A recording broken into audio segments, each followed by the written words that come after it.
মিলির ফোন বাজছে। স্ত্রীর ফোনে অচেনা একটা ছেলে কল করেছে দেখেও ফোন রিসিভ করতে পারছে না শাহরিয়ার। কারণ তাদের বিয়েটা আর পাঁচটা সাধারণ বিয়ের মতো করে হয়নি। মিলির অমতে অনিচ্ছাই হয়েছে, সেটাও খুব বাজে পরিস্থিতিতে। এরকম বিয়ে কোনো মেয়ের জীবনেই কাম্য নয়। বিশেষ করে মিলির মতো মেয়ের তো নয়ই। সত্যি বলতে সে তো নিজেও কখনো কল্পনা করতে পারেনি যে মিলি তার বউ হবে বা হতে পারে। মিলি অনন্যা, অতুলনীয়। তাই স্ত্রীর প্রতিটা ব্যাপারে স্বামীর যেই অধিকার থাকে সেই অধিকারটা শাহরিয়ারের নেই। মিলি ওয়াশরুম থেকে বের হয়ে দেখে শাহরিয়ার তার ফোনের স্ক্রিনের দিকে নির্বিশেষ দৃষ্টিতে তাকিয়ে রয়েছে। অন্যদিকে তার ফোনে রিংটোনে বাজছে তার প্রিয় পরিচিত কণ্ঠস্বর। রিংটোনে ফ্লুয়েট মিউজিক সেট করা তার প্রিয় মানুষটির। শুধু প্রিয় মানুষটি কেন বলছে, মিলির এক জীবনে সবচেয়ে বেশি ভালোবাসা পাগলামি করা মানুষটি নির্জন। একটা মেয়ে একটা ছেলেকে ঠিক কতটা ভালোবাসতে পারে তার উৎকৃষ্ট উদাহরণ মিলি নিজেই। বুকের ভিতরটা কেমন যেন মোচড় দিয়ে উঠল। অসহনীয় যন্ত্রণা হচ্ছে বুকে। সে এগিয়ে গিয়ে ফোনটা হাতে তুলে নিল। তারপর চলে গেল সোজা বারান্দায়। মিলির প্রস্থানের সঙ্গে সঙ্গে শাহরিয়ারও কেমন যেন কষ্ট হতে লাগলো। আগে তো কখনো এমন হয়নি, তাহলে এখন কেন এমন হচ্ছে? মিলি তার বিয়ে করা বউ বলে মনে আরও অনেক প্রশ্ন আছে। যে ছেলেটা ফোন করেছে সে কে? মিলির ভালোবাসার মানুষ? শাহরিয়ার আর ভাবতে পারছে না। আজকাল বেশি ভাবতে গেলে সে ক্লান্ত হয়ে পড়ে। মাথা কাজ করে না, শরীর অসাড় লাগে। পুরনো ঘা শুকানোর আগেই নতুন ঘা যে হবে এটা তো সে ভাবেনি কখনো। মিলি তার কাছে চাঁদ সমতুল্য, যাকে দূর থেকে দেখাটাই মানায়। মিলি শাহরিয়ারের দ্বিতীয় স্ত্রী। এর আগেও তার বউ ছিল, নাম আখি। ভালোবেসে বিয়ে করেছিল তাকে, কিন্তু 7 বছরের সংসার জীবনেও একে অপরের সাথে সুখী হতে পারেনি। বনিবনা হচ্ছিল না কোনোভাবেই। দুজনের কোনো সন্তানও ছিল না। দিন দিন আখির খারাপ আচরণে সে অতিষ্ঠ হয়ে উঠেছিল। অবশেষে আর সহ্য করতে না পেরে দুজনের সম্মতিতেই ডিভোর্স হয়ে যায় মাস তিনেক আগে। এর মাঝে জীবনে আবার এলো এক নতুন ঝড়। একে ঝড় বলবে না, অপ্রত্যাশিত সুখ বলবে জানা নেই তার। শাহরিয়ার মিলিকে চেনে 2 বছরের মতো হবে। পাশের ফ্ল্যাটে মিলি ওর পুরো পরিবার নিয়ে থাকে। বছর দুয়েক আগে চায়ের দোকানে মিলির বাবার সাথে পরিচয় হয়েছিল। কথায় কথায় তখন মিলির জবের প্রসঙ্গ উঠে আসে। মিলি তখন অনার্স 2য় বর্ষের ছাত্রী। সংসারে অভাব অনটন ছিল বিদায় একটা চাকরির খুব দরকার ছিল। শাহরিয়ার বিষয়টা বেশ গুরুত্ব দিয়ে দেখেছিল এবং চেষ্টা করেছিল তাদের অফিসে মিলিকে একটা চাকরি নিয়ে দেওয়ার জন্য। মাস দেড়েক পর একটা সুযোগ আসে। তাদের অফিসে রিপোর্টারের একটা পদ খালি হয়। সিভি আগেই জমা দেওয়া ছিল বিদায় শাহরিয়ারকেই বস বলেছিল মিলিকে নিয়ে যেতে। সেদিন সন্ধ্যাতেই শাহরিয়ার প্রথম মিলিকে দেখেছিল। বলাই বাহুল্য যে সে বেশ অবাক হয়েছিল মিলিকে দেখে। ছবিতে মিলির সৌন্দর্য তেমন বোঝা না গেলেও সামনাসামনি সে মুগ্ধ হয়ে যায়। তবে দেখে অনেক বেশি বাচ্চা মনে হয়েছিল।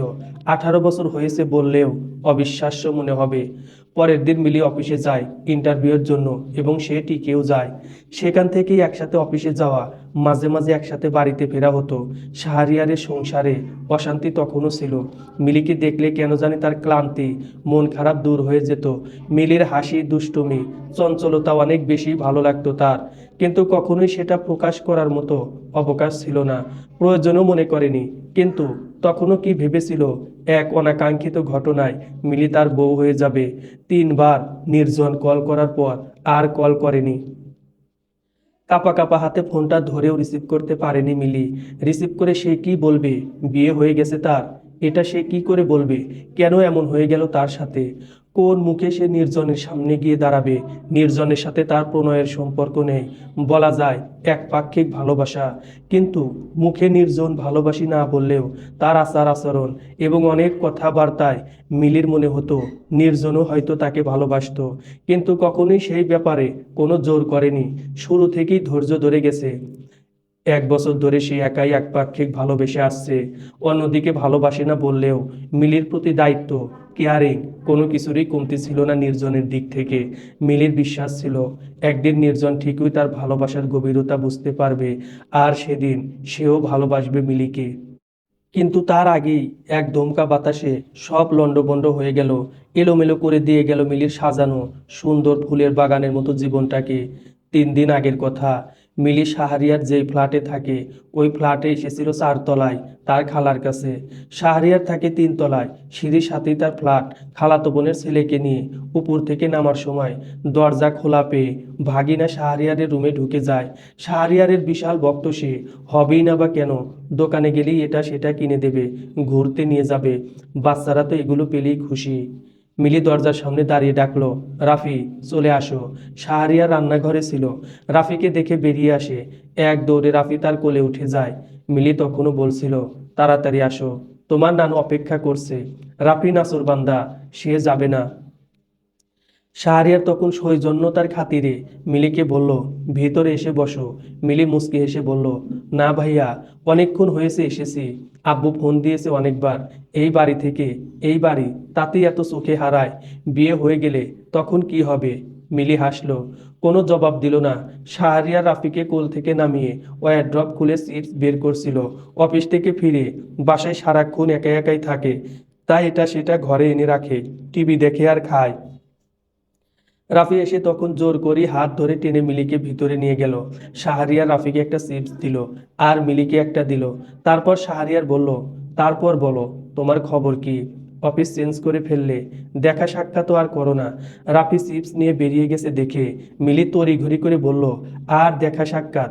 ভীষণ ব্যস্ত সময় কাটছে, কাজের চাপে, ঠিক মতো খাওয়ার সময়টাও।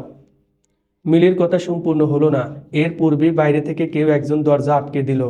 ঘটনার আকস্মিকতায় দুজনেই চমকে যায়। বারবার দরজা ধাক্কাচ্ছে মিলি। বাহির থেকে তখন একজনের চিৎকার চেঁচামেচি শোনা গেল। আস্তে আস্তে মানুষজনের সংখ্যা হই বেড়ে যায়। দরজা খুলেই এক মহিলা বলে উঠল, দিন দুপুরে আকাম কুকাম করে, একজন তো ডিভোর্সি বেডা, আর একজনের কথা আর কি কমু। শাহরিয়ার মিলি দুজনেই এই মহিলাকে চেনে, নাম ঋতুপর্ণা চ্যাটার্জি। তিনিও এই ফ্ল্যাটে 3 তলায় থাকেন। মিলি তাকে একটু অন্যভাবে চেনে, তার একমাত্র ছেলে, মিলি বলতে অজ্ঞান।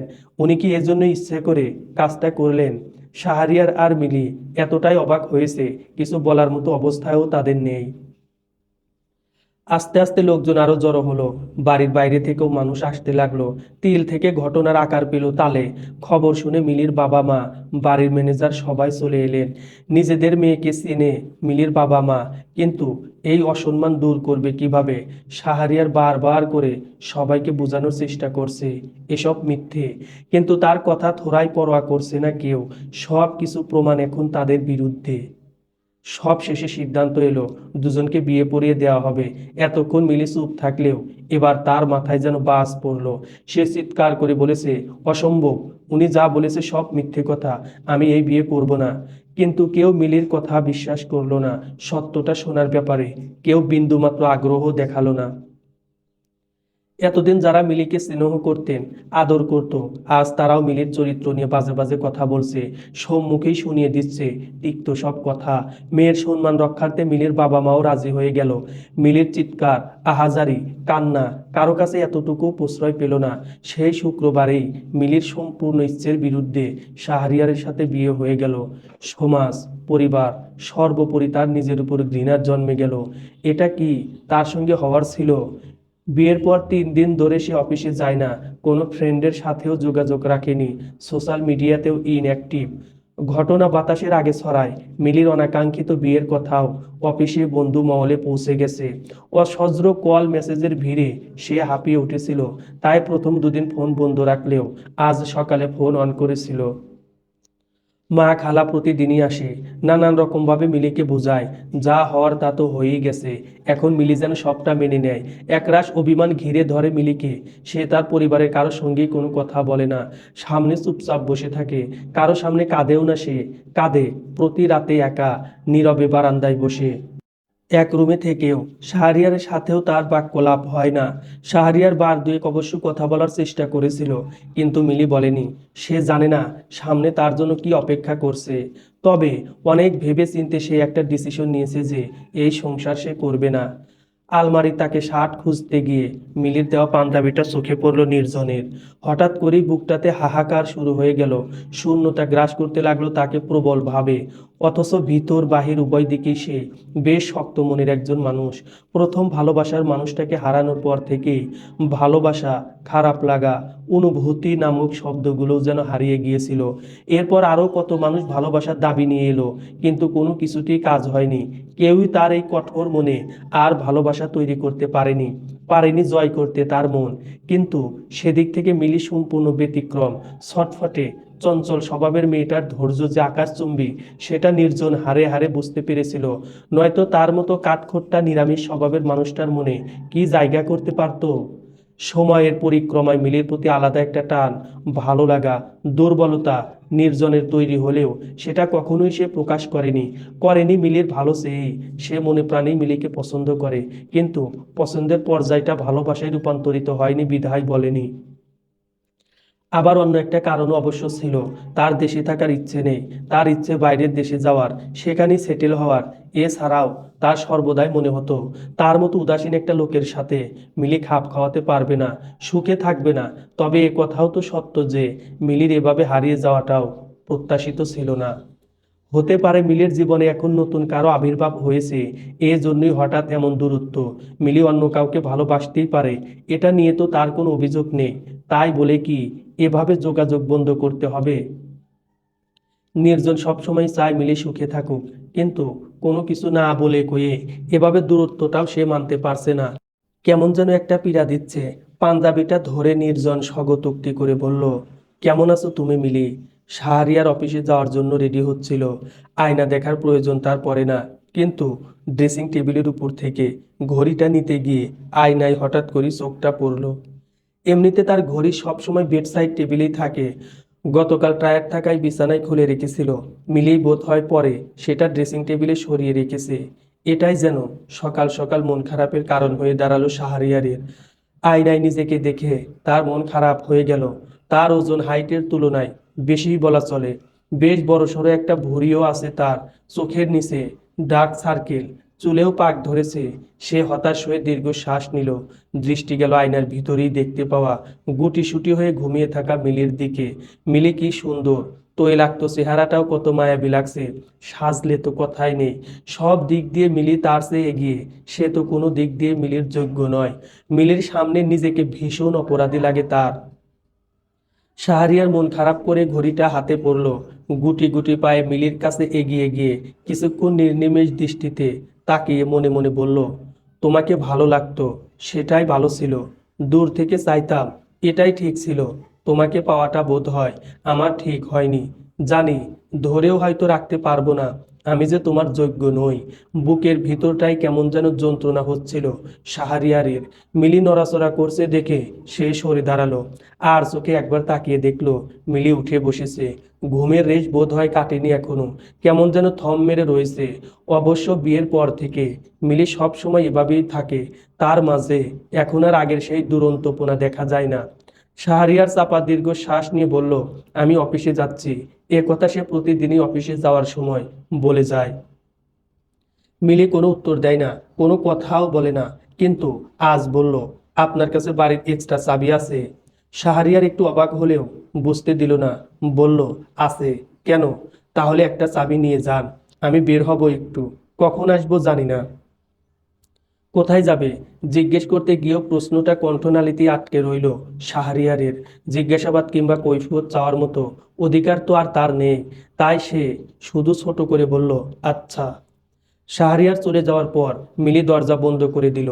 কিছুক্ষণ চুপ করে দাঁড়িয়ে থেকে ভাবলো কি করবে। গতকাল ফোন অন করলেও আবারও বন্ধ করে রাখতে হয়েছে। না, নির্জনের জন্য নয়। নির্জন আর ফোন করেনি। মানুষটাকে মিলি খুব ভালো করে চেনে, যার মধ্যে অনুভূতির চেয়েও আত্মসম্মান অনেক বেশি। আচ্ছা, সে এখন কেমন আছে? ভালো আছে নিশ্চয়ই। এখন তো আর মিলির যন্ত্রণা তাকে সহ্য করতে হচ্ছে না, কিন্তু মনের কোথায় যেন একটা কষ্ট প্রতিনিয়ত তাকে শেষ করে দিচ্ছে। নির্জনের সাথে কথা বলতে না পেরে ভিতর থেকে শেষ হয়ে যাচ্ছে সে। ইচ্ছে করলেই কথা বলা যায়, কিন্তু কোথায় যেন একটা অদৃশ্য দেওয়াল, প্রাচীর টপকে যাওয়ার কোনো রাস্তাও নেই। সেই বাধাটা কি? শাহরিয়ারের সাথে তার বিয়ে। মিলি কেঁদে ফেলল। নিশ্চুপ কান্না নয়, হাউমাউ করে কাঁদছে সে। ফ্লোরে বসে মাথার চুল টেনে ধরে কাঁদছে সে। তার এই কষ্ট কাকে দেখাবে সে? কেউ তাকে বোঝে না, বোঝার চেষ্টাও করে না। কাউকে সে মনের কথা খুলে বলতে পারে না। পরিবারকে বলবে, তারা বলে মেনে নে। যেখানে মনই নেই সেখানে মেনে কিভাবে নেবে সে? বন্ধুদের বলবে, তাদের সামনে যাওয়ার যেন মুখও নেই। কেউ তার কথা শোনার বদলে কিভাবে এসব হলো, আসলেই সে এসব করেছে কিনা, এসব জানার আগ্রহটাই তাদের বেশি। কিন্তু মিলির তো এই বিষয়ে কারোর সাথে কোনো কথা বলতে ইচ্ছে করে না, কৈফিয়ত দিতে ইচ্ছে করে না। সে ভরসা করার মতো একটা কাজ চায়, যাকে জড়িয়ে ধরে কাঁদতে পারবে, একটু মনের কষ্টগুলো উগরে দিতে পারবে। কিন্তু এমন মানুষের যে বড়ই অভাব এখন তার। মিলির এই দুর্ভাগ্যের কথা কাছের দূরের সবাই জানলেও ওর বেস্ট ফ্রেন্ড মৌমিতা এখনো জানে না। এর কারণও আছে। মৌমিতা সব ধরনের সোশ্যাল মিডিয়া থেকে দূরে আছে, এমনকি সবার সাথেও কোনো যোগাযোগও রাখেনি। একমাত্র মিলি ছাড়া আর কারো কাছে মৌমিতার ফোন নাম্বারও নেই। স্বামী সন্তান সংসার নিয়ে মৌমিতা নিজের মতো সুখে আছে। আগের মতো সবসময় কথা না হলেও মাঝে মাঝে মিলির সাথে ওর ফোনে কথা হয়। সব পরিস্থিতিতে মিলিকে সামলে নেয়। এই অসময়ে মিলির এখনো ওর কথাটাই মনে হচ্ছে। তাই সে সিদ্ধান্ত নিয়েছে আজ সে সাভার যাবে মৌমিতার শ্বশুর বাড়ি। মিলি নিজেকে সামলে নিয়ে ফ্রেশ হয়ে রেডি হয়ে নিল। ফোন এখনো অন করেনি। সে কারো সাথেই যোগাযোগ রাখতে চায় না। তার নিজের বাড়ি থেকে কেউ এলেও মিলি এড়িয়ে চলে, কথা বলে না। বন্ধ ফোন ব্যাগে রাখতে গিয়ে তার মনে পড়ল যে তার কাছে কোনো ক্যাশ টাকা নেই। নিজের বাসায় গিয়ে যে নিজের টাকাই নেবে সেটা সে চাচ্ছে না। আসলে সে কারো কাছে কোনো জবাবদিহি দিতে চাচ্ছে না। পরে মনে হলো তার বিকাশে কিছু টাকা আছে। কত আছে এক্সাক্ট অ্যামাউন্ট তার মনে নেই। তাই চেক করার জন্য ফোন অন করতেই শাহরিয়ারের একটা মেসেজ এলো। মেসেজ ওপেন করে দেখলো, তুমি বের হবে বলেছিলে, আমার জানা মতে তোমার কাছে কোনো টাকা নেই এখন। তাই কিছু টাকা ডাইনিং টেবিলের উপর রেখে এসেছি, বন্ধু হিসেবেই না হয় টাকাটা নিও। মিলি কয়েক সেকেন্ড মেসেজে চোখ বুলিয়ে অ্যামাউন্ট চেক করে দেখলো 4,000 টাকা আছে। এটাই অনেক। সে শাহরিয়ারের টাকা নেয়নি, এমনকি কত টাকা রেখে গেছে গুনেও দেখেনি। তালা দিয়ে বাড়ির বাইরে বের হওয়ার পর অনেকগুলো কৌতূহলী চোখ দেখতে পেল সে, যাদের প্রত্যেকেই মিলির দিকে তাকিয়েছিল। কয়েকজনের চাপা কথাবার্তাও তার কানে এলো। একজন মহিলা আরেকজনকে বলছে, এই যে এই মাইয়াডারই ধরা খাইয়া বিয়া হইছে। মিলি প্রতিবাদী হলেও এখানে তার কিছুই বলার নেই। দাঁতে দাঁত চেপে সে হাঁটছে, সেই সঙ্গে তার বুকটাও মনে হয় ফেটে যাচ্ছিল। হঠাৎ তার পাশে ঝড়ের বেগে উপস্থিত হলো রাহুল, ঋতুপর্ণা চ্যাটার্জির ছেলে। রাহুল মিলিকে চিনে, মাস 6 হবে।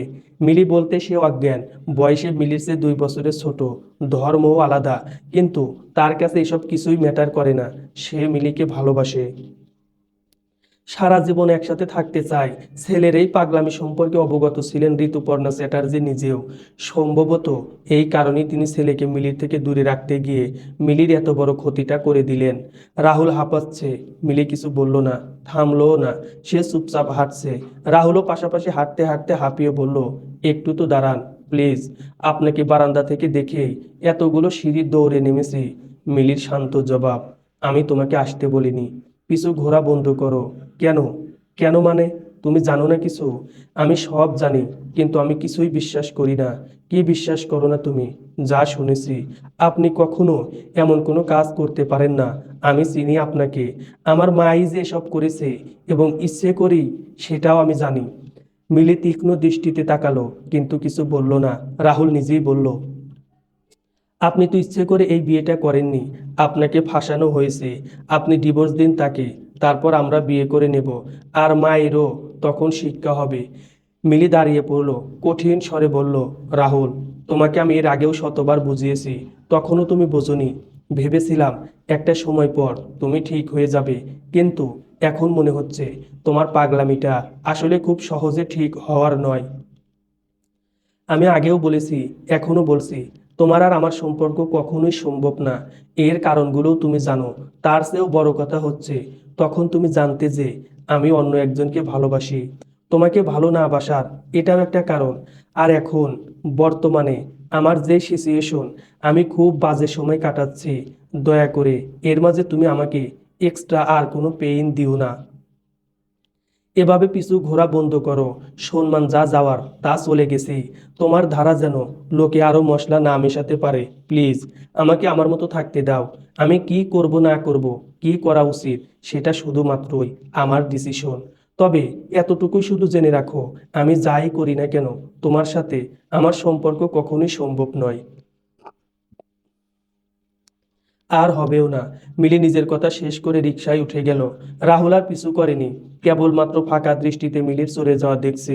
সম্পর্ক যদি সম্ভবই না হয়, এতই যখন বাধা, তাহলে বিধাতা নিষিদ্ধ মানুষটার প্রতি ভালোবাসা কেন দিল? অফিসে সারাটা দিন কাটলো নির্জনের উদাসীন ভাবে। সে তার নিজের কাজ নিয়ে খুব সচেতন, কাজে ফাঁকি দেওয়া তার স্বভাবে নেই। কিন্তু গতকাল মিলির ফোন খোলা পেল, রিংও হলো, অথচ মিলি রিসিভ করলো না, এমনকি কল ব্যাকও করলো না। কি এমন হলো হঠাৎ? মিলি কি কোনো বিপদে আছে? এসব ভেবে ভেবেই তার সারাটা দিন কেটে গেল। নির্জনের মাথা যেন কাজই করছে না কোনোভাবে। তার মতো শক্ত মনের মানুষটাও আর কঠোর থাকতে পারছে না। বুকের ভিতর হাহাকার করছে, মেয়েটা এভাবে মনে ভালোবাসা জাগিয়ে কেন চলে গেল? অফিস ছুটি হয়েছে 5টায়। বের হওয়ার সময় তার এক কলিগ এরকম নিশ্চুপ দেখে জিজ্ঞেস করলো, কি ব্যাপার ভাই, মন খারাপ নাকি? নির্জন হাসার চেষ্টা করে বলল, না ভাই, দেখে তো মনে হয় না। মিলি ম্যামের সাথে ঝগড়া হয়েছে নাকি? মিলির কথা শুনে তার মন আরও খারাপ হয়ে গেল। মিলিকে সে একদিন নির্জনের সাথে রেস্টুরেন্টে দেখেছিল, সেখান থেকেই পরিচয়, এবং সে ধরে নিয়েছিল মিলি নির্জনের গার্লফ্রেন্ড। নির্জন মেকি হাসি দিয়ে বলল, তেমন কিছু না, সম্পর্কে ঝগড়া মান অভিমান হবেই ভাই। এসব ধরে ইগো নিয়ে বসে থাকলে তো হবে না, সব মিটিয়ে নিন। নির্জন আর কিছু বলল না। দুজন দুদিকে চলে গেল। যেখানে মানুষটাই নেই সেখানে সে কি মিটিয়ে নেবে? এবার পেলে হয়তো নির্জন আর কোনো ভুল করতো না, ভালোবাসার কথা বলেই ফেলতো, সারা জীবনের জন্য নিজের করে নিত। সে আনমনে হাঁটতে হাঁটতে বাস স্টপে এসে দাঁড়ালো। বাসে ওঠার জন্য এগিয়ে গিয়ে বাসের গেটের সামনে দাঁড়াতেই দেখতে পেল অন্যান্য যাত্রীদের সাথে মিলিও বাস থেকে নামছে। বাস থেকে নামার সময় মিলিও নির্জনকে দেখে থমকে গেছে। নির্জন খুবই সচেতন মানুষ, আবেগ তার মাঝে কমই কাজ করে, কিন্তু আজ যেন তার পুরনো স্বভাবকে সব ছাপিয়ে গেল মিলির দেখা পেয়ে। এতক্ষণ মেঘলা আকাশ থম মেরে থাকলেও এবার শুরু হয়েছে মুষলধারায় বৃষ্টি। বাস চলে গেছে, যারা আছে তারাও দৌড়াদৌড়ি করে ছাউনি খুঁজছে নিজেদের বৃষ্টিতে ভেজা থেকে বাঁচানোর জন্য। এদিকে কেবল নির্জনই ব্যতিক্রম, নিজের স্বভাবের ব্যতিক্রম কাজটাও সে আজ করে ফেলল।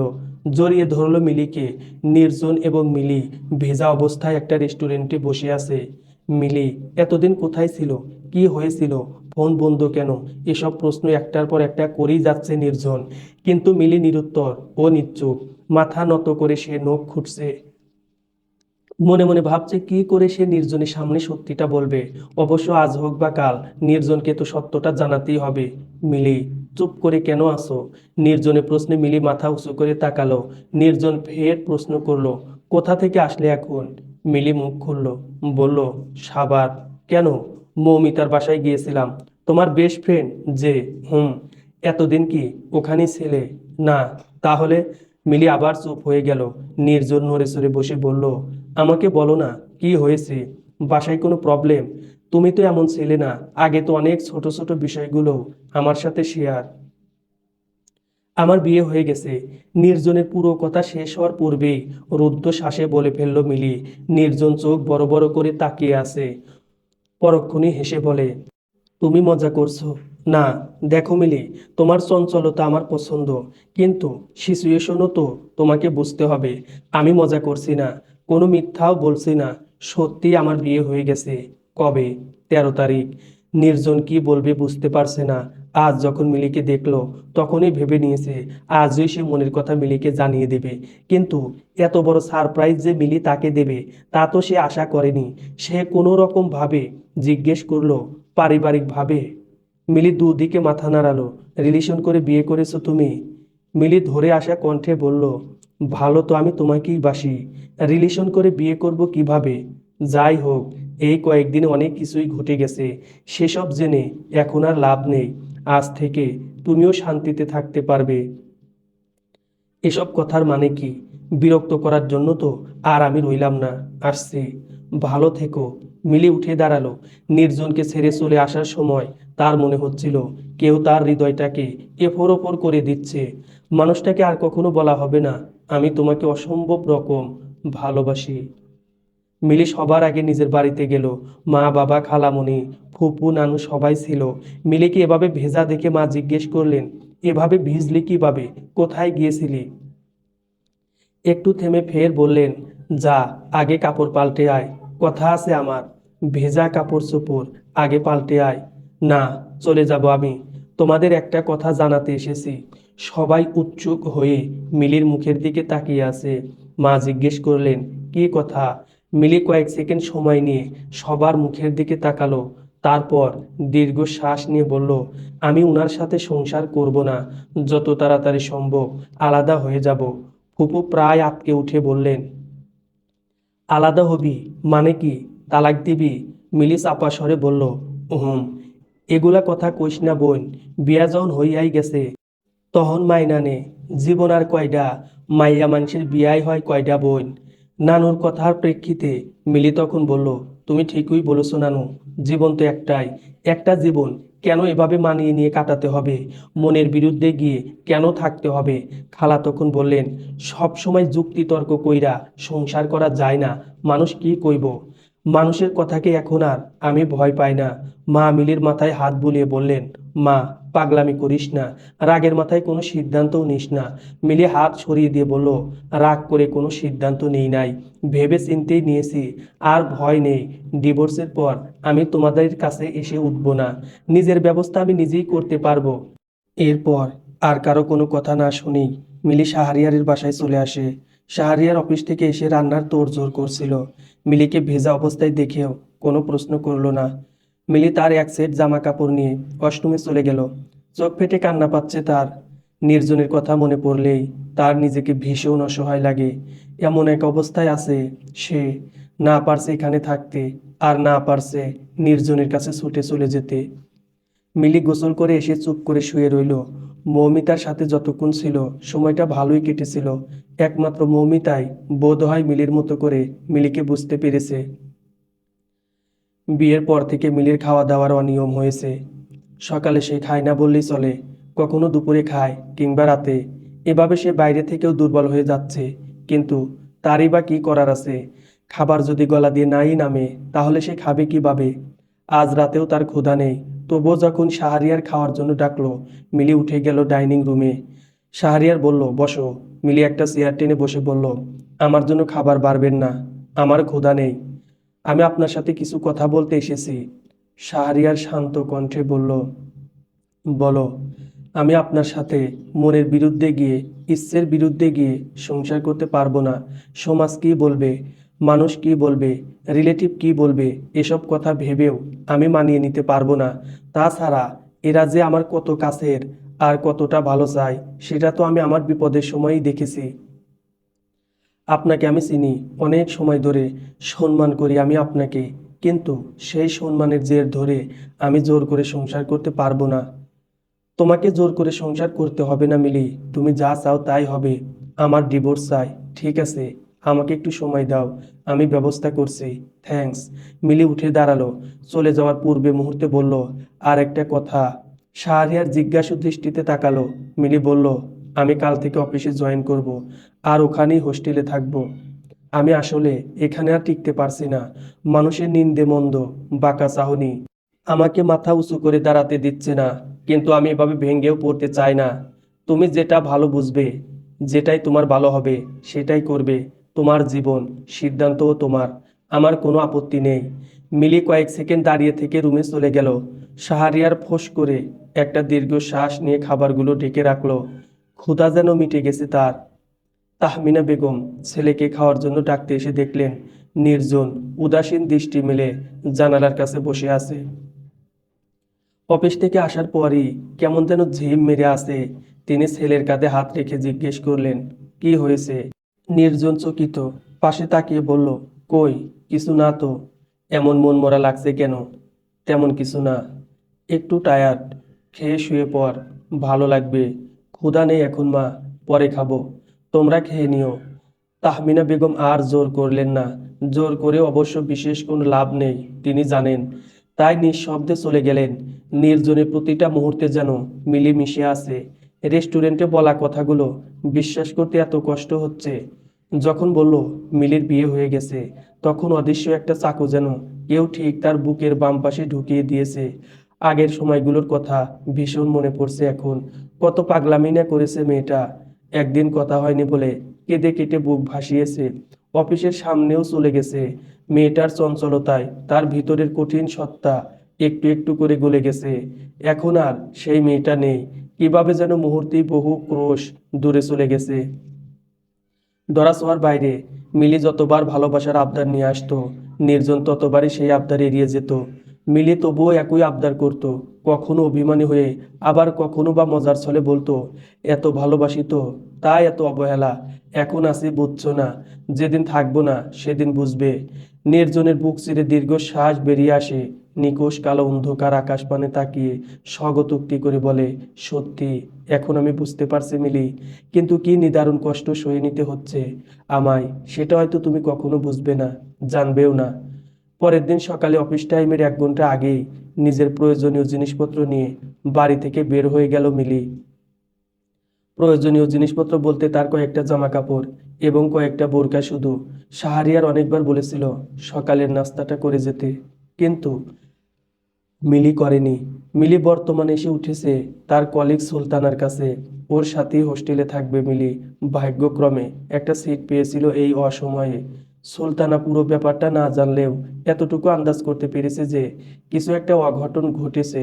নয়তো এতদিন অনুপস্থিত থাকার মতো মেয়ে মিলি নয়। মিলির বর্তমান চেহারার করুণ অবস্থা দেখে সুলতানারও জিজ্ঞেস করার আর সাহস হয়নি। হয়তো মিলি নিজেই বলবে পরে। সে জোর জবরদস্তি করে হালকা নাস্তা করালো মিলিকে। অফিসে গিয়ে বসের তোপের মুখে পড়েও মিলি চুপ করে রইল। প্রথমে রাগারাগি করলেও বস পরক্ষণে চুপ হয়ে গেলেন। মিলি অফিসের ভালো একজন স্টাফ, বলতে গেলে কখনোই অ্যাবসেন্ট করে না। অনেক সময় অসুস্থ শরীর নিয়েও মিলিকে ডিউটি করতে দেখা গেছে। তিনি নিজের রাগকে কন্ট্রোল করে মিলিকে বসতে বললেন। জিজ্ঞেস করলেন, কি হয়েছিল তোমার, ফোন কেন বন্ধ ছিল? মিলি বিষয়টা গোপন রাখলো না, বলল সব। বস তাকে স্নেহ করেন বিদায়, মিলি ভরসা করেই বলল, তাছাড়া আজ কেউ কিছু জানে না, মানে পরে যে জানবে না এমন তো কোনো কথা নেই। মিলি বলার আগেই যদি ঘটনাটি অন্য কেউ আগে জানে, তাহলে সেটা বিশ্রী রূপ নেবে। বস বেশ বিস্মিত হয়ে বললেন, এভাবে বিয়ে হয়ে গেল, তাই বলে তুমি ফোন বন্ধ রাখবে কেন? আমার রাগ তো এখানেই হয়েছে। সব কিছু থেকে লুকিয়ে থাকাটা কি কোনো সমাধান হতে পারে? তোমাকে তো চিনি অনেক দিন হলো। তুমি তো সমস্যা কিংবা বিপদ দেখে পালিয়ে বেরানোর মেয়ে নও, যথেষ্ট স্ট্রং। মিলি ফোঁস করে একটা দীর্ঘ শ্বাস নিয়ে বলল, আসলে সব কিছু চোখের পলকেই এমনভাবে বদলে গেল যে আমি পরিস্থিতির সাথে কিছুতেই মানিয়ে নিতে পারছিলাম না। কিন্তু পরে উপলব্ধি করতে পেরেছি আমি ভুল পথে হাঁটছি। তাই এখন ভুলগুলো শোধরানোর চেষ্টা করছি। খুবই ভালো সিদ্ধান্ত। যে কোনো সমস্যায় আমি সাথে আছি। কোনো কিছুর দরকার হলে আমায় বলবে। মিলি মাথা নাড়ালো। বস বললেন, ঠিক আছে, যাও কাজ করো। মিলি নিজের ডেস্কে এসে বসলো। কিছুক্ষণ থম মেরে বসে থেকে কাজে মন দেওয়ার চেষ্টা করলো সে। যদিও প্রথম দিকে বিষয়টা বেশ অসম্ভবই ছিল, কিন্তু পরক্ষণে সে কাজে মন বসাতে সক্ষম হয়েছে। সারাদিন তার কিভাবে কেটেছে সে জানে না, তবে অন্যান্য দিনের তুলনায় ভালো কেটেছে। বিকেলে 5টার দিকে ছুটি হলে সে ফোন ওপেন করে। সাথে সাথে বাড়ি থেকে ফোন আসে তার। বাবা ফোন করেছেন। মিলি ফোন রিসিভ করতেই ওপাশ থেকে বাবা ব্যস্ত কণ্ঠে জিজ্ঞেস করলেন, কোথায় আছিস তুই মিলি? মিলি উত্তর দেওয়ার পূর্বেই একজন পুলিশ অফিসার সামনে এসে দাঁড়ালেন। জিজ্ঞেস করলেন, আপনার নামই কি মিলি? মিলি কান থেকে ফোন নামিয়ে বলল, জি। আপনার হাজবেন্ডের নাম শাহরিয়ার? মিলি কয়েক সেকেন্ড নিশ্চুপ থেকে গোপনে দীর্ঘশ্বাস নিয়ে বলল, হুম। কিন্তু আপনি? আমার ইউনিফর্ম দেখেই নিশ্চয় বুঝতে পারছেন আমি একজন পুলিশ। তা পারছি, কিন্তু আমাকে কি দরকার? আপনাকে একটু আমাদের সাথে থানায় যেতে হবে জিজ্ঞাসাবাদের জন্য। মিলি ভ্রু কুঁচকে বলল, কিসের জিজ্ঞাসাবাদ? রাহুল চ্যাটার্জি সুইসাইড করেছেন, জানেন? সঙ্গে সঙ্গে মিলির হাত থেকে তার ফোনটা পড়ে গেল। সে নিজের উপর ভারসাম্য যেন হারিয়ে ফেলেছিল। সেই সময় সুলতানা তাকে ধরে ফেলে। পুলিশ অফিসারটি তখন সুলতানাকে বলে, আপনি ওনার কি হন? কলিগ? আপনি ওনার সাথে আসলে ভালো হয়। সুলতানা রাজি হয়ে গেল। ফোনটা তুলে মিলিকে নিয়ে হেঁটে জিপ গাড়িতে উঠল। অফিসের অনেক পরিচিত মানুষই মিলি আর সুলতানার দিকে কৌতূহলী এবং বিস্মিত দৃষ্টিতে তাকিয়েছিল তখন, কিন্তু মিলির ভ্রুক্ষেপ সেদিকে নেই। তার শুধু মাথার ভিতর ঘুরছে, রাহুল আর নেই দুনিয়ায়। থানায় গিয়ে দেখলো সেখানে শুধু শাহরিয়ার এবং মিলির মা বসে আছে। বাবাকে আগেই জিজ্ঞাসাবাদ করে ছেড়ে দেওয়া হয়েছে, কিন্তু মিলির মা মেয়েকে রেখে যেতে চাননি, তাই অপেক্ষা করছিলেন থানায়। ওদিকে বাবা বাইরে বেরিয়ে মিলিকে ফোন করে দূরে কোথাও থাকতে বলতে চাইছিলেন। ভয় হচ্ছিল যদি মেয়ের আবার বড় কোনো ঝামেলায় পড়তে হয়। মিলি একটা চেয়ার টেনে পুলিশ অফিসারের সামনে বসলো। পুলিশ অফিসার আসিফ শিকদার মিলিকে দেখে যার পরনায় অবাক হয়ে তাকিয়ে আছেন। তিনি মিলিকে চেনেন নির্জনের মাধ্যমে। মেয়েটা যে নির্জন বলতেও অজ্ঞান ছিল, এটা তো তার চেয়ে আর ভালো কেউ জানতো না। কিন্তু এখন সে শাহরিয়ারের স্ত্রী, আবার রাহুলের সাথে এভাবে জড়িয়ে পড়া, সবকিছু যেন তার ঘেঁটে ঘুটে যাচ্ছিল। থানায় তখন রাহুলের বাবা মা এসে উপস্থিত হলেন। ঋতুপর্ণা চ্যাটার্জি কাঁদতে কাঁদতে মিলির দিকে তেড়ে যাচ্ছিলেন। একজন লেডি কনস্টেবল তাকে আটকে ফেলেন। তিনি দমে যাওয়ার পাত্রী নন। চিৎকার চেঁচামেচি করে বলছেন, এই মেয়েই আমার ছেলের মৃত্যুর জন্য দায়ী। ওই মারছে আমার ছেলেকে। ওর ফাঁসির ব্যবস্থা করেন স্যার। আসিফ শিকদার তাকে মৃদু ধমক দিয়ে বললেন, আহ, এভাবে সিন ক্রিয়েট করছেন কেন? ফাঁসি দেওয়া আমার কাজ নয়। তাছাড়া কে দায়ী আর কে সাধু তা তো পরেই জানা যাবে। এরপর তিনি মিলির দিকে তাকিয়ে শান্ত কণ্ঠে বললেন, আমরা আপনাকে সাধারণ জিজ্ঞাসাবাদের জন্যই ডেকে এনেছি। আপনার হাজবেন্ড বলেছেন বিয়েটা জোরপূর্বক হয়েছে, এটা কি সত্যি? অন্যদিকে রাহুলের ফোনের কল লিস্ট চেক করে দেখা গেছে সে একটা নাম্বারই বারবার ফোন দিয়েছেন, আর সেই নাম্বারটা আপনার। যদিও আপনার ফোন নাম্বার বন্ধ ছিল। মিলি চুপ করে আছে। তিনি নিজেই বললেন, আমরা আপনার বাড়ির এবং প্রতিবেশীদের মধ্যে অনেকেরই জিজ্ঞাসাবাদ নিয়েছি। তাদের মধ্যে অনেকেই বলেছেন যে আপনার এবং মিস্টার শাহরিয়ারের বিয়েটা ফাঁসানোর মাধ্যমে হয়েছে। আবার অনেকেই বলেছে এক রুমে আপনাদের হাতে নাতে ধরেছেন রাহুলের মা। কিন্তু রাহুলের ব্যাপারে জিজ্ঞাসাবাদ করলে তারা প্রত্যেকেই বলেছেন রাহুল আপনাকে পছন্দ করত। অনেক পাগলও ছিল আপনার জন্য। আপনার বিয়ে হয়ে গেছে এটা সে মেনে নিতে পারেনি বলেই সুইসাইড করেছে, এরকমটাই ধারণা তাদের। কিন্তু রাহুলের মা দাবি করছেন তার ছেলের মৃত্যুর পিছনে আপনার হাত রয়েছে। এখন আপনি কতটুকু ইনভলভ আছেন এসবের সাথে যদি আমাদের একটু বলতেন। মিলির মা মিলির হাত চেপে ধরে আশ্বস্ত করে বলতে বললেন। মিলিও কিছুক্ষণ সময় নিয়ে শুরু থেকে সবটা বলা শুরু করে। সব শুনে আসিফ শিকদার বললেন, ঠিক আছে, আপনি এখন আসতে পারেন। পরে কোনো প্রয়োজন হলে আমরা আপনাকে ফোন করব। নাম্বারটা খোলা রাখবেন। মিলি চলে আসার জন্য উঠে দাঁড়ালো, ফিরে তাকালো একবার ঋতুপর্ণা চ্যাটার্জির দিকে। ঘৃণায় বুক বিষিয়ে গেল। তার ঘৃণ্য অপকর্মের জন্য শাস্তি পেতে হলো রাহুলকে। পাপ নাকি তার বাপকেও ছাড়ে না, কিন্তু এভাবে বোধ হয় বিধাতা শাস্তি না দিলেও পারতেন। রাহুলের মৃত্যু মেনে নিতে পারছে না মিলি। থানা থেকে বেরিয়ে মা মিলিকে বললেন, বাড়িতে যাবি চল। মিলি রুষ্ট স্বরে বলল, না, জেদ করিস না। আমি জেদ করছি না মা। ওইখানে গেলে আমার দম আটকে আসবে। মানুষজন এখন আরো বেশি বাঁকা চোখে তাকাবে। আমি একের পর এক ধাক্কা নিতে পারবো না। আমি একা থাকতে চাই, শান্তিতে থাকতে চাই। মা এবং শাহরিয়ার দুজনেই চুপ করে মিলির মুখের দিকে তাকিয়ে আছে। সুলতানা তখন তাদের আশ্বস্ত করে বলল, আন্টি, মিলি আমার সাথে আমার রুমেই থাকে। আপনারা চিন্তা করবেন না কোনো। আমি ওকে দেখে রাখবো। যদিও মায়ের মন পুরোপুরি আশ্বস্ত হতে পারছিলেন না, কিন্তু সব দিক বিবেচনা করেই তিনি আর মিলিকে জোর করলেন না। সুলতানার ফোন নাম্বারটা নিয়ে বারবার বলে আসলেন, আমার মেয়েটাকে দেখে রেখো মা। এরপর ওদের গাড়িতে উঠিয়ে দিয়ে তিনি আর শাহরিয়ার বাড়ি চলে আসলেন। মনটাকে কিছুতেই শান্ত করতে পারছেন না তিনি। একের পর এক ঝড় তার মেয়ের জীবনে বয়েই চলেছে। সেই চঞ্চল চতুর প্রাণখোলা হাসিতে মেতে থাকা মেয়েটি যেন হঠাৎই কালো মেঘের আড়ালে ঢেকে গেল। তার মেয়েটা কি আবার আগের মতো হাসবে না? পাবে না সুখের দেখা? কেউ তাকে যত্ন করে আগলে রাখতে পারবে না? মিলি হোস্টেলে ফিরে চুপচাপ শুয়ে রইল। সুলতানার যা জানার সব থানাতেই জেনেছে সে। তাই এই ব্যাপারে আর কিছু মিলিকে জিজ্ঞেস করলো না। মিলি তারপরে অফিসে জয়েন করলেও দুজনের সখ্যতা অনেক বেশি। হবেই না বা কেন? মেয়েটা এত বেশি মিশুক আর সবসময় এমন প্রাণখোলা হাসি দেয় যে মন শীতল হয়ে যায়। যেই মানুষ মিলির মতো মেয়ের সাথে মিশতে পারবে না, সেই মানুষের মতো দুর্ভাগা দ্বিতীয় কেউ বোধহয় আর নেই। সুলতানার এটা ভেবেই খারাপ লাগছে যে এমন ভালো মনের মেয়েটার এত কেন বিপদ, এত কেন খারাপ হচ্ছে এই মেয়েটার সাথে। তার খুব জানতে ইচ্ছে করছে নির্জনের ব্যাপারে। মিলির যে বিয়ে হয়ে গেছে এভাবে, এখন আবার তাকে নতুন ঝামেলায় পড়তে হয়েছে, এসব কি সে জানে? মিলির ফোনটা তখন বেজে উঠল। অফিসার আসিফ সিকদার ফোন খোলা রাখতে বলেছিলেন বলে আর বন্ধ করেনি। কল এসেছে নির্জনের নাম্বার থেকে। রিং হয়ে কল কেটে গেল। আবার কল এসেছে। মিলি দেখছে কিন্তু রিসিভ করছে না। সুলতানা রান্নার বন্দোবস্ত করছিল তখন। সেও দেখছে যে মিলি ফোনের দিকে তাকিয়ে আছে কিন্তু রিসিভ করছে না। ফোন রিসিভ করছো না কেন? কে কল করেছে? জিজ্ঞেস করলো সুলতানা। মিলি দীর্ঘ শ্বাস নিয়ে বলল, নির্জন। সে কি জানে তোমার বিয়ে হয়ে গেছে? জানে, কিন্তু কিভাবে হয়েছে তা জানতো না, কিন্তু এখন বোধ হয় জানে। তুমি না বললে কিভাবে জানবে? আসিফ ভাইয়া হয়তো সব বলে দিয়েছে। সে কে? পুলিশ অফিসার, নির্জনের বন্ধু। আজ যে থানায় দেখলাম সে। হ্যাঁ। সুলতানা বেশ অবাক হলো।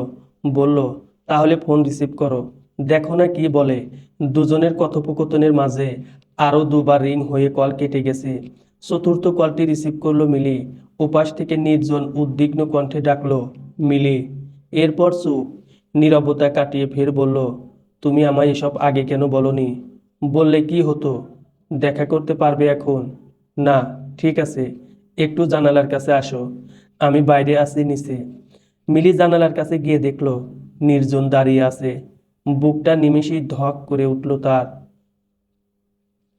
পোড়া হাত নিয়ে বিছানায় বসে আছে মিলি। আজ সকালে ভাত রান্না করতে গিয়ে গরম ভাতের মার পড়েছিল ডান হাতের উপর। ক্ষতস্থানটা এখনো জ্বলছে। এজন্য আজ তার অফিসেও যাওয়া হয়নি। সকালে বসকে ফোন করে জানিয়ে দিয়েছে এখন করার মতো কিছুই নেই। সুলতানাও অফিসে। ফ্যান ছেড়ে দিয়ে মিলি এবার শুয়ে পড়ল। হাত বিছিয়ে রাখলো সন্তর্পণে। মাকে একটা ফোন দিতে খুব ইচ্ছে করছে, কিন্তু পরেক্ষণই মত বদলালো সে। হাত পুড়ে গেছে শুনলে অস্থির হয়ে যাবে। মিলি এখন আর কাউকে নিজের দুঃখের গল্প শোনায় না, দুঃসময়ের কথা শোনায় না। সমস্ত দুঃখ কষ্টগুলোকে সে নিজের মাঝে লুকিয়ে রেখে নিজের হাসি খুশি সত্তাটাকে দেখায়, যেটা আদতে শুধু মিথ্যা দিয়ে ভর্তি। রাহুলের মৃত্যুর প্রায় 3.5 মাস সময় কেটে গেছে। প্রথম প্রথম তার অন্যান্য প্রেশারের সাথে রাহুলের সুইসাইডও নতুন করে যুক্ত হয়েছিল।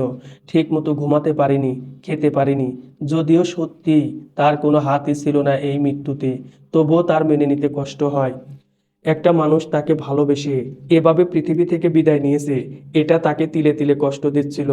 কেমন যেন দম বন্ধ করা একটা অনুভূতি।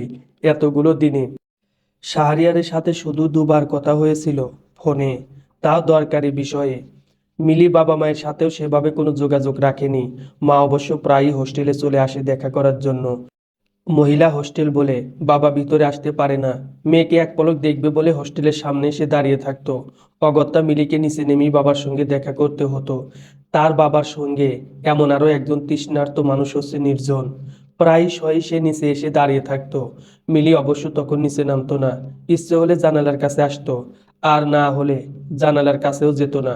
সে চাইতো বারংবার নির্জনকে এড়িয়ে চলতে, কিন্তু সব সময় সেটা সম্ভব হতো না। হবে কি করে? ভালোবাসা আর ভালোবাসার মানুষকে এড়িয়ে চলা কি এতই সহজ? ভাবনা চিন্তার অতল গহীনে হারিয়ে যাওয়ার মাঝেই মিলির ফোনটা বেজে উঠল। ফোনের স্ক্রিনে ভেসে উঠেছে মৌমিতা নামটি। মিলি মৃদু হেসে ফোন রিসিভ করে বলল, হ্যালো মৌ, কি খবর তোর? আজকাল তো নিজ থেকে ফোনও দিস না। তুই মিথ্যা বলিস কিভাবে?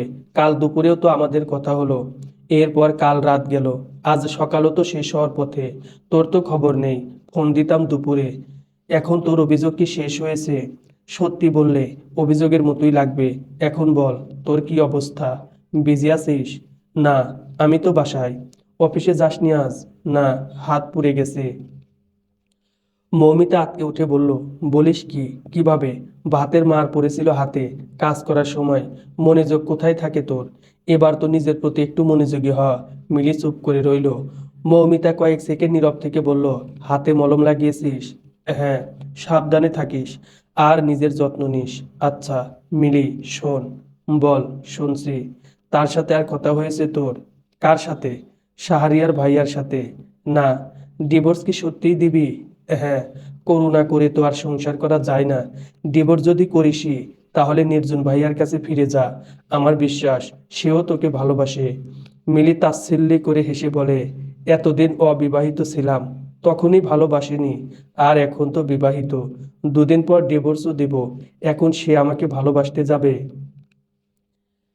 তুই তো ডিভোর্সের বিষয়টা তাকে এখনো জানাসনি। সে তো ভেবে বসে আছে তুই তার সাথেই থাকবি। আমি বলি কি, সব কথা তাকে খুলে বল। দেখ সে কি বলে। ফিরিয়ে তো আগেও অনেকবার দিয়েছে, তাই না? এইবার যদি ফিরিয়ে দেয় দিক, লাস্ট একটা চেষ্টা করে দেখ। দরকারে না হয় আরেকবার ছোট হলি, শেষবার। না রে, অনেক তো হলো। সে আসলে আমার জন্য নয়। আমি তো আগেও যোগ্য ছিলাম না, আর এখন তো আরো নয়। তাহলে তুই কি করবি? কি চাস? দেখি জীবন আমাকে কোন দিকে নিয়ে যায়। বৈঠাবিহীন নৌকার যেমন কোনো গন্তব্য থাকে না, আমারও তেমন আর কোনো আশা নেই। জীবন যেদিকে নিয়ে যাবে আমিও সেদিকেই যাব। আমি বলছি, শোন, নির্জন ভাইয়া তোকে ভালোবাসে, নয়তো কেন এখনো সে তোর খোঁজ খবর নেবে? তুই কেন বলছিস না যে এই সংসার তুই করবি না? আমি কি করব না করব তা তো আমার ব্যাপার, তার দেখার বিষয় না। তাকে কেন বলতে যাব? মৌমিতা হাল ছেড়ে দিয়ে বলল, তোর যা ইচ্ছে হয় তুই কর, কিন্তু একটা কথাই বলবো, তোর জীবনের এখনো অনেকটা সময় পড়ে আছে। ইগো আর জেদ নিয়ে বসে থাকিস না মিলি। মিলি কোনো জবাব দিল না। মৌমিতা বলল, নিজের খেয়াল রাখিস, আমি পরে ফোন দেব আবার। আচ্ছা। ফোন রেখে মিলি দীর্ঘ শ্বাস নিল। কি অদ্ভুত জীবন তার। চোখ বন্ধ করে একটু ঘুমানোর চেষ্টা করলো সে। যখন চোখ লেগে আসবে সেই সময় আননোন নাম্বার থেকে একটা কল আসে। মিলি ফোন রিসিভ করতেই ওপাশ থেকে একটা পুরুষালী কণ্ঠ বলে ওঠে, আপু, আমি আপনার হোস্টেলের সামনে, একটা পার্সেল আছে, নিয়ে যান। মিলি বেশ অবাক হলো। সে তো কোনো কিছুর অর্ডারই করেনি। তাহলে পার্সেল কে পাঠালো? সে কৌতূহলী হয়ে নিচে নামলো। ডেলিভারি বয় একটা খাম এগিয়ে দিল ওর হাতে। খামের উপর শাহরিয়ারের নাম দেখে আরো বেশি অবাক হয়ে গেল সে। রুমে সে খামটা খুলতে ডিভোর্স পেপার বেরিয়ে এলো, যেখানে অলরেডি শাহরিয়ারের সিগনেচার দেওয়া আছে, সঙ্গে একটা চিঠি। মিলি বেশ কিছুক্ষণ ডিভোর্স পেপারে চোখ বোলালো। বিয়ে, ডিভোর্স, শব্দ দুটো অনেকবার মনে মনে আওড়ালো সে। সমাজের চোখে এখন থেকে সে একজন ডিভোর্সিও। প্রলম্বিত শ্বাস নিয়ে সে চিঠিটি পড়তে শুরু করলো। প্রিয় মিলি, প্রিয়, সম্বোধন করার অধিকার আমার নেই, আমি জানি। তবুও এই সম্বোধনে রাগ করো না। তোমার আমার বিয়ের পূর্বেও আমাদের আলাদা একটা পরিচয় ছিল, সম্পর্ক ছিল। সেই পরিচয় কিংবা সম্পর্কের সূত্র ধরেই তুমি আমার নিকট প্রিয়। আমার চোখের সামনে আমি সেই ছোট্ট মেয়েটাকে যখন পরিবারের হাল ধরতে দেখলাম, অফিসের কাজে হিমশিম খেয়েও হার না মেনে সহ্য করতে দেখলাম, সমস্ত ক্লান্তি পেরিয়েও যখন তোমায় হাসতে দেখতাম, ঠিক তখন থেকেই তুমি আমার কাছে প্রিয়। তাই আকস্মিক বিয়ে এবং ডিভোর্স নিশ্চয়ই সেই সম্বোধনটা আমার থেকে কেড়ে নিতে পারে না, বলো? আমার মনে আছে আমাদের পরিচয়ের শুরু থেকে এই পর্যন্ত তিনবার আমি তোমাকে কিছু দিয়েছি। প্রথমবার চকোলেট, দ্বিতীয়বার তোমার প্রিয় খাবার বার্গার, আর আজ তৃতীয়বার দিলাম ডিভোর্স। তুমি যদি আমার কাছে ডিভোর্স না চাইতে, তবুও হয়তো আমি তোমায় ডিভোর্স দিতাম। অবাক হচ্ছ নাকি? আসলে আমি চাই তুমি ভালো থাকো, কিন্তু আমার সাথে থাকলে সেটা কখনোই সম্ভব নয়। তুমি চাইলে হয়তো স্যাক্রিফাইস করতে পারতে, কিন্তু স্যাক্রিফাইস করার প্রশ্ন তখনই আসে যখন মানুষটা হয় কাছের, ভালোবাসার। আমি তোমার কাছেরও নই, ভালোবাসারও নই। তাই আমিও চাইনি তুমি আমার জন্য কোনো স্যাক্রিফাইস করো। তোমার আমার বয়সের ব্যবধান 15 বছরের, আমি দেখতেও সুন্দর নই। এসব দিক ছাড়াও আরও একটা কারণ আছে তোমার সাথে আমার সংসার করতে না চাওয়ার। সেই কারণটা কি জানো মিলি? আমি কখনো বাবা হতে পারবো না। আখির সাথে আমার ঝগড়া ঝামেলার মূল কারণও এটাই ছিল। ভালোবেসে বিয়ে করার পরও যাকে আটকে রাখতে পারিনি, সেখানে তোমাকে কিভাবে আটকে রাখবো বলো? আমি চাই তুমি আগের মতোই প্রাণ খুলে হাসো। আমি তোমার পথে বাধা হতে চাইনি কখনো, আর হবও না। আমায় কখনো ঘৃণা করো না। জীবনটাকে নতুন করে সাজিয়ে গুছিয়ে নিও। ভালো থেকো। ইতি শাহরিয়ার। দ্বিধাহীনভাবেই ডিভোর্স পেপারে সই করে দিয়েছে মিলি। এক সেকেন্ডের জন্যও তাকে কিছু ভাবতে হয়নি, কোনো দোটানায় পড়তে হয়নি। এমনকি চিঠিটা পড়ে তার বিন্দুমাত্র খারাপও লাগেনি। তার মানে এই নয় যে তার ভিতরে সত্তা রোবটে পরিণত হয়েছে। আসলে সে চায় না শাহরিয়ারের প্রতি তার করুণা হোক। সে তো করুণা পাওয়ার মতো কোনো ব্যক্তি নয়, সে সম্মান পাওয়ার যোগ্য, যেটা মিলি পরিচয় প্রথম দিন থেকেই দিয়ে আসছে। এমনকি যোগাযোগ না থাকলেও বাকিটা জীবন সে মনে মনেই শাহরিয়ারকে সম্মান করে যাবে। মিলি লম্বা করে শ্বাস নিল। বুক ভরে কতদিন পর যে সে শ্বাস নিয়েছে জানা নেই। হয়তো বোঝাস্বরূপ সম্পর্কের টানাপোড়েন থেকে বের হতে পেরেছে বিদায় এতটা স্বস্তি তার মনের গহীনে কাজ করছে। কিন্তু এই স্বস্তি খুব বেশি দিন স্থায়ী হলো না। যখন মিলির পরিবার আত্মীয়রা জানলো যে সত্যি সত্যি ডিভোর্স হয়ে গেছে, তখন তাদের মাথায় আকাশ ভেঙে পড়েছে। তারা গালমন্দ থেকে শুরু করে তিরস্কার করতে পর্যন্ত ছাড়েনি। সমস্ত দোষ মিলি মাথা পেতে নিয়েছে। এমনকি সে শাহরিয়ারের চিঠি এবং বাবা হতে না পারার বিষয়টিও গোপন করে গেছে। সে চায় না মানুষটা আর কোথাও অপমানিত হোক। আত্মীয়রা কটু বাক্য শোনালেও বাবা মা অবশ্য তা করেনি। তবে তারা মেয়ের এমন আচরণ ও সিদ্ধান্তে হতাশ হয়েছে। ভেবেছিল মিলি হয়তো ঝোঁকের বশে ডিভোর্সের কথা বলেছিল, কিন্তু তাদেরই অগোচরে যে মেয়ে সত্যিই ডিভোর্স করে ফেলবে এটা কল্পনাতীত ছিল। তারা মেয়েকে মুখে কিছু না বললেও মেয়ের প্রতি অসন্তুষ্ট হয়েছেন। মিলি যে এসব বোঝে না ঠিক তা নয়, সেও সব বোঝে।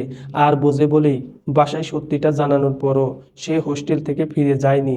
বাবা মা অবশ্য কয়েকবার ফোন করে আসার কথা বলেছিল, কিন্তু মিলি তাতেও রাজি হয়নি।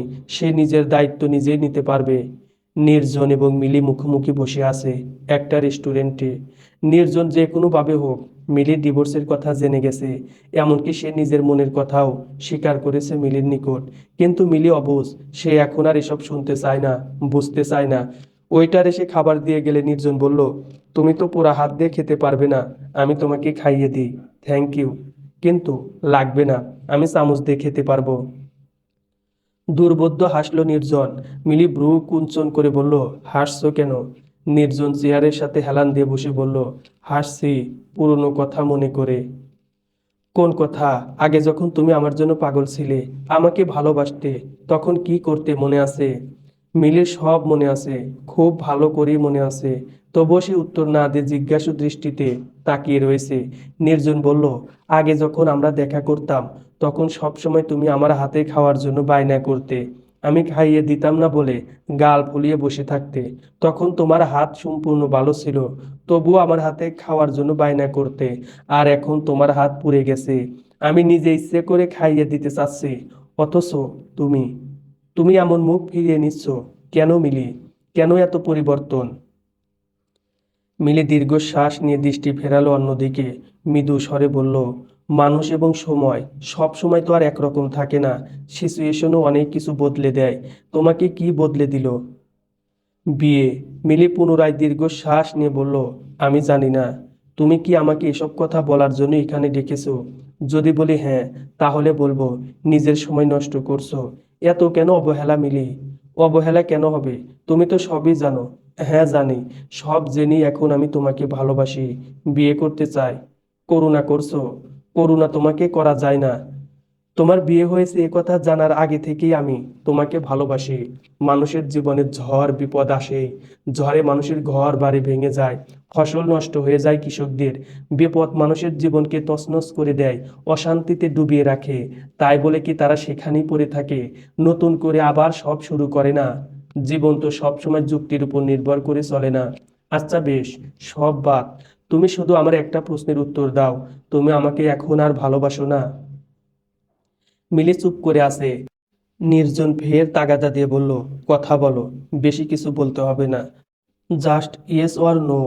মিলি এক বুক হাহাকার এবং দীর্ঘশ্বাস গোপন করে বলল, আমার মধ্যে কোনো ভালোবাসা নেই। ঝড় আমার জীবনে স্থায়ী না হলেও তার চিহ্ন রেখে গেছে। তাছাড়া এসব নিয়ে কথা বলতে ভালো লাগছে না আমার। নির্জন হাল ছেড়ে দিল। অনেক আশা নিয়ে এসেছিল আজ মিলিকে বোঝাতে। অবুঝকে বোঝানো যায়, কিন্তু যে বুঝেও বুঝতে চায় না তাকে কিভাবে বোঝানো সম্ভব? শাহরিয়ার আগের চাকরিটা ছেড়ে দিয়ে নতুন চাকরি নিয়েছে। আগের বাড়িটাও ছেড়ে দিয়েছে সে। মিলিকে ডিভোর্স লেটার পাঠানোর এক সপ্তাহ আগেই সে বাসা পরিবর্তন করেছে। সবার থেকে অনেকটা দূরে চলে এসেছে। যোগাযোগ বন্ধ রেখেছে। গ্রামের বাড়িতে তার বাবা মা আছে। মিলির সাথে বিয়ের বিষয়টা তারাও জানতেন। তারা চেয়েছিলেন দুই পরিবার মিলে আবার ওদের বিয়ে দিতে, কিন্তু তারা চাইলেই তো আর সম্ভব হবে না। যে দুজন মানুষকে কেন্দ্র করে তাদের চাওয়ার বহিঃপ্রকাশ, সেই দুজন মানুষই তো চায় না একসাথে থাকতে। শাহরিয়ার নিজেই চায় না তার অন্ধকার জীবনের সাথে জড়িয়ে থেকে মিলির রৌদ্র উজ্জ্বল ঝলমলে জীবনটা নষ্ট হোক। তাছাড়া সে নির্জনের ব্যাপারে জেনেছে, মেয়েটা যে নির্জনকে কতটা ভালোবাসে তাও সে জেনেছে। তাই সে মনে প্রাণেই চায় মিলির সারাটা জীবন রঙিন ও শ্রুতি মধুর হোক নির্জনের সাথে। ভালোবাসার অনুভূতি, ছেড়ে যাওয়ার অনুভূতি, সমস্ত কিছুর সঙ্গেই শাহরিয়ার পরিচিত। সে মনে মনে প্রার্থনা করে ভালোবাসার সূত্রপাত সবার জীবনে ঘটলেও ছেড়ে যাওয়ার অনুভূতি কাউকে অনুভব করতে যেন না হয়। সত্যি বলতে মিলের সাথে ডিভোর্স হওয়াতে তার একটুও খারাপ লাগছে না, বরং নিজেকে মুক্ত ও স্বাধীন মনে হচ্ছে। এর কারণটাও পরিষ্কার, এতদিন মিলির কাছে তার নিজেকে ভীষণ ছোট এবং দোষী মনে হতো। এখন আর সেই মনে হওয়া ভাবটা আর নেই। সে মিলিকে ডানা ঝাপটানোর সুযোগ দিয়ে মুক্ত করে দিয়েছে। মেয়েটার জীবন সুখ দিয়ে কানায় কানায় ভর্তি হয়ে থাক। সবচেয়ে বেশি খুশি হবে সে যদি বিয়েটা নির্জনের সাথে হয়। ভালোবাসা পূর্ণতা পাওয়ার আনন্দ অনেক বেশি স্বচ্ছ এবং গভীর। প্রিয় মিলি যেন সেই স্বচ্ছ আনন্দ অনুভব করতে পারে কায় মনোবাক্যে, সে সেই কামনা করে। হাঁটতে হাঁটতে সে নানান কথা ভাবছিল। নির্জন এবং মিলিকে নিয়ে ভাবতে গিয়ে মনের অজান্তেই আখির কথা মনে হয়ে গেল তার। প্রথম পরিচয়, প্রেম, বিয়ে, সংসার সমস্ত কিছুই সুন্দর অনুভূতির বাহক ছিল। শুধুমাত্র একটা সন্তানের অভাব সব সুখকে বিনাশ করেছে। অশান্তি হয়েছিল নিত্যদিনের সঙ্গী। শাহরিয়ার লম্বা শ্বাস নিয়ে বাজারের ব্যাগ নিয়ে ফুটপাত দিয়ে হাঁটছে। অফিস থেকে ফেরার পথেই সে বাজারটা করে নেয়। রান্নাবান্না নিজেই করে। কাজের জন্য এখনো কোনো খালা পাওয়া যায়নি। পাশের ফ্ল্যাটের এক ভাই বলেছিল তাদের কাজের খালাকে বলে দেখবে, কিন্তু সে এখনো কিছু জানায়নি। ভুলে টুলে গেছে নাকি কে জানে। শাহরিয়ার ভাবলো আজ সে নিজে গিয়েই বরং একবার জিজ্ঞেস করে আসবে। রোজ রোজ অফিস থেকে ফিরে এখন আর রান্না করতে ইচ্ছে করে না। আগে সে প্রায়ই বাড়ি ফিরে আখিকে কাজে সাহায্য করত। তার একটুও খারাপ কিংবা ক্লান্ত লাগতো না। কিন্তু এখন যেন ভাতটাও বেড়ে খেতে ভীষণ ক্লান্তি ভর করে শরীরে। আসলে শরীরের ক্লান্তির চেয়ে মনের ক্লান্তিটা তাকে বেশি ভোগায়। মন ভালো থাকলে, মনে সুখ থাকলে তবেই না সকল কাজে উদ্দীপনা পাওয়া যায়। শাহরিয়ার, দাঁড়াও। পিছন থেকে চিকন সুরে নিজের নামের ডাক শুনে শাহরিয়ার দাঁড়িয়ে পড়ল। কণ্ঠটা তার ভীষণ চেনা। পিছু ফিরে তার ধারণা একদমই ভুল প্রমাণিত হলো না। আখি বড় বড় কদম ফেলে এগিয়ে এলো। এই কয়েক মাসে মেয়েটা একদম শুকিয়ে গেছে। রুগ্ন শরীর, মলিন চেহারায় বলে দিচ্ছে আখি আর ভালো নেই। শাহরিয়ার কিছু বলল না, নিশ্চুপ হয়ে শুধু তাকিয়ে আছে। আখি মলিন হেসে বলল, অফিস থেকে ফিরলে? শাহরিয়ার ছোট করে বলল, হুম। তোমার সময় হবে? তাহলে একটু কথা বলতাম। বলো। কোথাও বসে বলি। শাহরিয়ার হাতে বাজারের ব্যাগ দেখিয়ে বলল, এগুলো নিয়ে কোনো রেস্টুরেন্টে যাব কিভাবে? রেস্টুরেন্টে কেন, চলো চায়ের দোকানে বসি।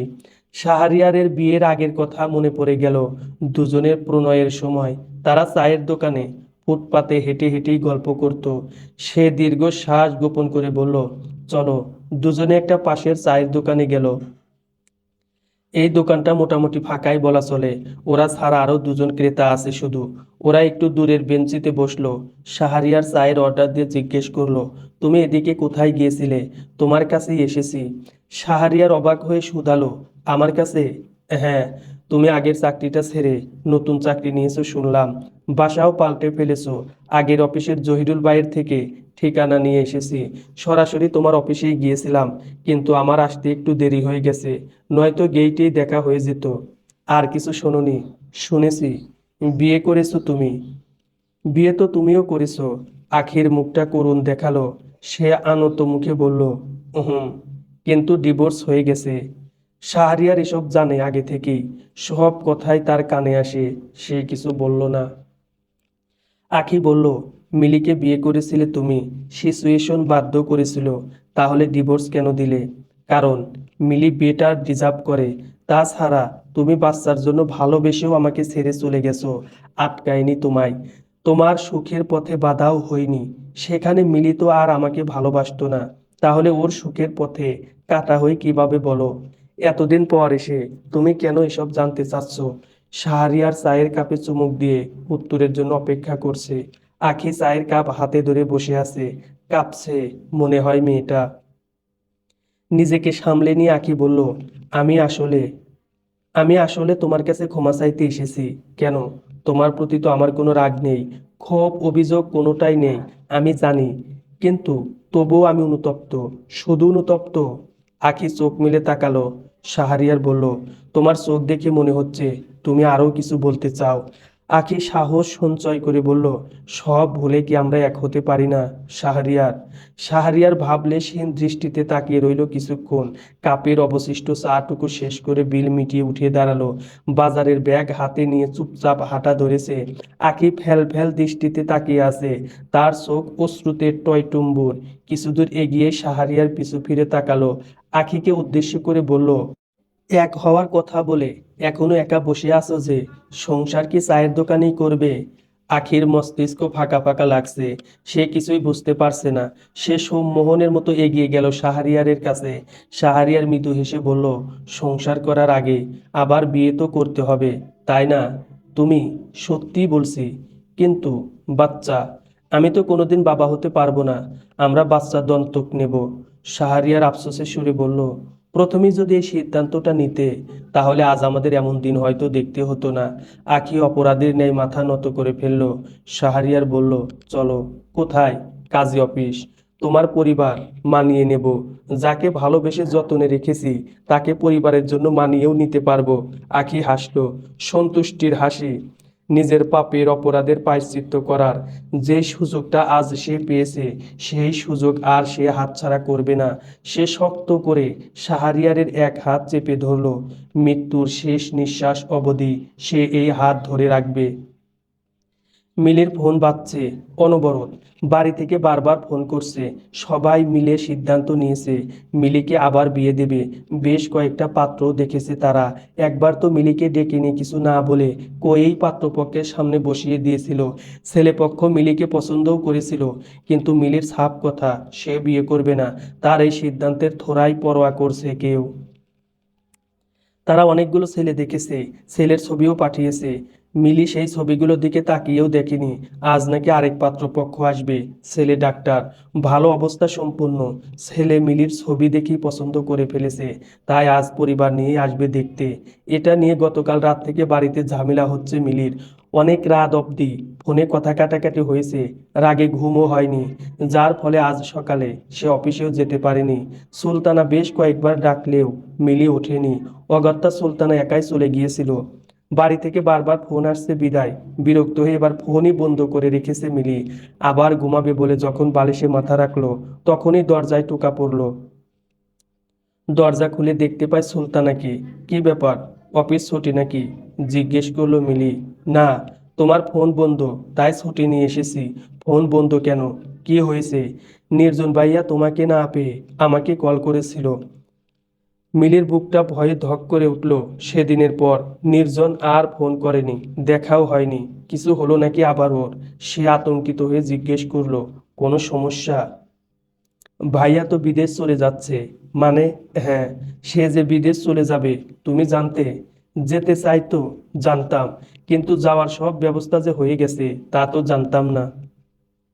তোমার উপর অভিমান করেই চলে যাচ্ছে। এখনো কি তুমি মুখ ফিরিয়ে থাকবে? প্রতি রাতে যে তার ছবি দেখে কাঁদো, তা কি আজও অস্বীকার করবে? কাজের ফাঁকে সময়ে অসময়েও শুধু শুধু তার আইডি ভিজিট করো, পুরনো ছবিগুলো দেখো, কমেন্ট চেক করো, এগুলোর কোনোটাই কি অস্বীকার করতে পারবে তুমি? মিলি ফুপিয়ে কেঁদে উঠল এবার। বাইরের শক্ত খোলসে নিজেকে ঢাকতে গিয়ে সে নির্জনে থেকে দূরে সরে এসেছিল।